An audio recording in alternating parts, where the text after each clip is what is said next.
Hello বন্ধুরা, চলে এলাম আর একটা রান্নার রেসিপি নিয়ে। তো তোমাদের আগে শর্টসে একটা ছোট্ট ক্লিপস দেখিয়েছি যে আমি মিনি পিৎজা বানিয়েছি। তো কিভাবে বানিয়েছি তোমাদের সব দেখাচ্ছি, তো দেখে নাও।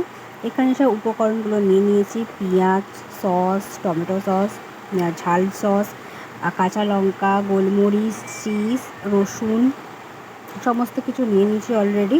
তো তারপরে এখানে পনির নিয়ে নিয়েছি। এখানে আমি 2 রকম পিৎজা দেখাবো, তো তোমরা দেখে নাও পিৎজাটা কীভাবে করছি। তো কড়াইতে তেল দিয়ে তার মধ্যে পনিরগুলো প্রথমে ভেজে নেব। ভেজে নেওয়ার পর খুব একটা শক্ত করে ভাজবো না, নরমই রাখবো। তার মধ্যে সব উপকরণগুলো দিয়ে দেবো, তোমরা দেখতেই পাবে কীভাবে দিচ্ছি না দিচ্ছি। তো উপকরণগুলো দেওয়ার পর তোমাদের একটা কথা বলছি, তোমরা শোনো। তো আমি ভিডিও করি বলে অনেকে অনেক রকম কথা, যে হ্যাঁ ভিডিও করছে, এই করছে, সেই করছে। তো আমি তাদেরকেই বলছি, আমার ব্যাপারে কিছু তোমরা কোনো কথা বলো না। আমি এগুলো করে অনেক সত্যি ভালো আছি। আর তোমরা যে এত সাপোর্ট করো, আমার সত্যি খুব ভালো লাগে। তো দেখতেই পাচ্ছ, এর মধ্যে রসুন দিয়ে দিলাম। রসুন দেওয়ার পর এর মধ্যে একে একে উপকরণ যেগুলো তোমাদের দেখালাম সেগুলো অলরেডি দেবো আমি। তো তারপর যেটা বলছিলাম, তো অনেকে বলে হ্যাঁ এই ভিডিও ছাড়ছে, ওই ভিডিও ছাড়ছে। দেখো, আমার ভালো লাগে, আমি তার জন্য ভিডিও ছাড়ি। এতে কে কী বললো না বললো কারোর কথা না কানে নিই না। কিন্তু কী বলতো, এক সময় মাথাটা গরম হয়ে যায় যে না, এদেরকে জবাব দেওয়াটা দরকার। তারপর ভাই, সত্যি তাই, আমি সেই টোকাটা মেরেই রেখে দিই। কেন, আমার সত্যি কথা বলতে, আমি কারোর নামে নিন্দে চর্চা পছন্দ করি না। আর আমার নামও করুক, সেটাও আমি পছন্দ করি না। তোমার সামনে এক বলবে, তোমার পেছনে গিয়ে আর এক বলবে, এগুলো শুনতে সত্যি খুব খারাপ লাগে। জানি না তোমাদের সাথেও কারোর সাথে এরকম ঘটনাগুলো ঘটে কিনা, কিন্তু আমার সাথে কিন্তু প্রতিনিয়ত ঘটে। জানি না কেন। ভালো শত্রুর অভাব নেই বলে না, ভালো মানুষেরও সেরকম অভাব নেই। তোমরা যেরকম ভালোবেসে আমাকে এতটা দূর এগিয়ে দিয়েছো, আরও যেন তোমরা আমাকে এগিয়ে দাও, আমি এটাই চাই। তোমাদের আশীর্বাদে হয়তো আমি আর একটু উঁচুতে যেতে পারবো। তো তোমরা এইভাবে আমাকে সাপোর্ট করো, লাইক করো, শেয়ার করো, কমেন্ট করো। তাহলে দেখবে আমি নিশ্চয়ই আরও উঁচুতে যেতে পারবো। কিন্তু তোমাদের কথা আমি সত্যি কোনোদিন ভুলবো না। কেন ভুলবো না, কারণ তোমরা আমাকে সাপোর্ট করছো।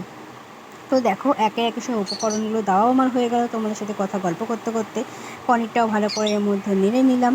নেড়ে নেওয়ার পর তোমাদের দেখাচ্ছি। দেখো, আমি এখানে 2 রকম পিৎজা, আগেই বললাম আমি 2 রকম পিৎজা তোমাদের সাথে শেয়ার করব। তো 2 রকমই পিৎজা তোমাকে আমি করে দেখাচ্ছি। তো এখানে ময়দাটাকে ভালো করে লুচির মতো করে নিয়েছি। দিয়ে সসগুলো এর মধ্যে মাখিয়ে নেব। মাখিয়ে নেওয়ার পর আমি একটা জিনিস ভুলেছি, আমার কাছে কোনো সবজি ছিল না, শুধু পেঁয়াজ ছাড়া। আমি পেঁয়াজ দিয়ে এটা করেছি, এটা একটু খেতে অন্যরকম টেস্ট হয়েছিল। তারপর পনিরটা দিয়ে যে পিৎজাটা করি, সেটা খেতে অন্যরকম টেস্ট হয়েছিলো।